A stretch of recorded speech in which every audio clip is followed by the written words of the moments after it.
Hi friends, welcome to my channel. రౌడీల నుంచి తప్పించుకొని వచ్చి పద్మావతికి భర్తగా దగ్గరై మురళికి చుక్కలు చూపిస్తున్న విక్కీ. నిజంగానే విక్కీ మురళి దగ్గర నుంచి తప్పించుకొని వచ్చాడా? అసలు ఏం జరిగింది అనేది ఈ వీడియోలో తెలుసుకుందాం. విక్కీ అయితే చేసిన తప్పుకి చాలా పశ్చాత్తాపంతో కుమిలిపోతూ ఉంటాడు. పద్మావతి కూడా విక్కీ ఏమైపోయాడా అని పద్మావతి విక్కీ చొక్కాని వేసుకొని విక్కీ గురించే ఆలోచిస్తూ ఉంటుంది. నీకు నేను చాలా అన్యాయం చేశాను పద్మావతి. ఈ నీచుడు మాయ మాటలు విని నిన్ను అపార్థం చేసుకొని నీ జీవితాన్ని నేను నాశనం చేశాను అని అంటూ విక్కీ బాధపడుతూ ఉంటాడు. ఇంతలో రౌడీలు అక్కడికి వస్తారు. రేయ్, ఎవరా నన్ను కిడ్నాప్ చేయించింది చెప్పండ్రా అని విక్కీ అయితే అంటూ ఉంటాడు. అప్పుడే అక్కడికి ఒక వ్యక్తి వస్తూ ఉంటాడు. ఆ వ్యక్తిని చూసి, ఎవరు నువ్వు, ఎందుకు నన్ను కిడ్నాప్ చేశావో చెప్పు అని అడుగుతూ ఉంటాడు. విక్కీ అయితే, ఏంటి నన్నే గుర్తుపట్టలేదా బామ్మర్ది అంటూ మురళి అయితే ఎంట్రీ ఇస్తాడు. మురళిని చూసి విక్కీ అయితే షాక్ అయిపోతూ ఉంటాడు. నువ్వా నన్ను కిడ్నాప్ చేయించింది అని విక్కీ అంటూ ఉంటే, అవును నేనే కిడ్నాప్ చేయించాను. నువ్వు అమెరికా వెళ్ళకముందే నేను ఈ ప్లాన్లు వేసుకున్నాను. నువ్వు నా అదృష్టం కొద్దీ మళ్ళీ వెనక్కి వచ్చేసావు. నువ్వు వెనక్కి ఎందుకు వచ్చావో నాకు తెలియదు, కానీ నాకు మాత్రం బాగా చిక్కావు అని మురళి అంటూ ఉంటాడు. అప్పుడే విక్కీ అయితే మాయ మాటలు చెప్పి నా పద్మావతి మీద నాకు అసహ్యం కలిగేలాగా, నేను తనని అసహించుకునేలాగా చేశావు. నా మాటలతో నా చేష్టలతో నా పద్మావతి ఎంత బాధపడిందో అని అంటూ ఉంటాడు. విక్కీ అయితే, అవును నువ్వెలా అయితే నీ పద్మావతి అనుకుంటున్నావో ఒకప్పుడు నేను కూడా నా పద్మావతియే అనుకునేవాణ్ణి. తనని పెళ్లి చేసుకోవాలనుకునేవాణ్ణి. తనంటే నాకు చాలా ఇష్టం, కానీ నువ్వు మా మధ్యలోకి వచ్చావు. అందుకనే ఆ రోజు అలా చేశాను. పద్మావతి నన్ను ప్రేమిస్తుందంటూ నీ దగ్గర నాటకమాడాను, కానీ పద్మావతి ప్రేమించింది నన్ను కాదు నిన్నే. ఆ రోజు పద్మావతి గదిలో రాసిన లెటరు నీకోసమే, కానీ ఆ లెటర్ని నేను మార్చి రాసి నీకు అనుమానం కలిగేలా చేశాను అని అంటూ ఉంటాడు మురళి అయితే. అప్పుడే విక్కీ అయితే, రేయ్ నిన్ను నేను బ్రతకనివ్వనురా, నిన్ను చంపేస్తాను అని అంటూ ఉంటే, నువ్వేంట్రా నన్ను చంపేది? నీ కుటుంబం మొత్తం కూడా రోడ్డు పాలు అయ్యే రోజు వచ్చేసింది. ఆ రోజు పద్మావతి ఆర్య నిన్ను ఫైల్లో సంతకం పెట్టమని చెప్పాడని ఒక ఫైలు తీసుకొచ్చింది కదా, నీకు గుర్తుందా అని మురళి అడిగేసరికి, ఏంటా ఫైలు అంటే ఆ రోజు ఆ ఫైలు అని అంటూ ఉంటాడు. విక్కీ అయితే, అవును ఆ రోజు ఆ ఫైలు నేనే పద్మావతి చేతికి ఇచ్చాను. పద్మావతి చేతికి ఇచ్చి దివ్య జీవితాన్ని నాశనం చేస్తానని దివ్య ఫోటోలను వీడియోలను చూపించి పద్మావతిని బెదిరించాను. అప్పుడు పద్మావతి అయితే, నీ చేత ఆ సంతకం పెట్టిచ్చేస్తే నీ అమెరికా ప్రయాణం కూడా ఆపేస్తానని చెప్పాను. అందుకని నీ చేత ఆర్య ఇచ్చాడని సంతకం పెట్టించింది. తను ముందుగా చూసుకుంది, కానీ తరువాత తను ఎవరి బాటలో ఉన్నప్పుడు నేను ఆ ఫైలుని మార్చేశాను అని అంటూ మురళి అయితే జరిగిందంతా, తను చేసిన కుట్రనంతా కూడా బయట పెట్టేస్తాడు. అప్పుడే విక్కీ అయితే, రే నీకు పుట్టగతులు ఉండవు, ఇంత మోసం చేసిన నువ్వు ఏదో ఒక రోజు దొరకకుండా ఉండవు అని అంటూ ఉంటాడు విక్కీ అయితే. అప్పుడే మురళి అయితే, ఏంట్రా నువ్వు నా అంత తేల్చేది, ఇక్కడ నువ్వు ఎలా బయటపడతావో నీకో విషయం చెప్పనా? నువ్వు పెట్టిన సంతకాలు ఆ ఫైలు ఉందే, నీ ఆస్తి మొత్తం నా పేరున ట్రాన్స్ఫర్ చేస్తున్నట్టే అది. అందుకని నువ్వు ఏ క్షణమైనా సరే లోపలికి బయటికి వస్తే మళ్ళీ నా ఆస్తి మొత్తం కూడా నా చేతికి రాదు.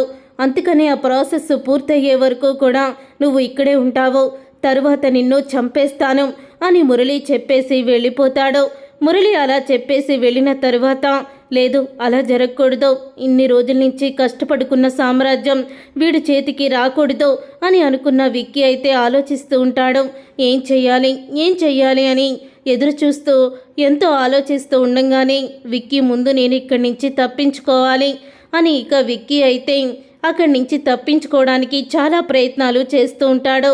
అలా ప్రయత్నాలు చేస్తూ ఉండగానే విక్కీ అయితే మొత్తానికి తను చేతికి కట్టిన కట్లు ఊడిపోతాయి. అప్పుడే రౌడీలు వచ్చి, వీడు పారిపోవాలని చూస్తున్నాడ్రా అంటూ విక్కీ మీద ఫైట్కి దిగుతారు. అప్పుడే విక్కీ అయితే ఫైటు తన బలాన్ని చూపించి అందరితో ఫైట్ చేస్తాడు. రే మీకు పెళ్ళాం బిడ్డలు ఇంటికాడ ఉంటారు, వాళ్ళు మీ గురించి ఎదురు చూస్తారు. ఇప్పుడు నేను కాబట్టి ప్రాణాలతో వదిలేస్తున్నాను.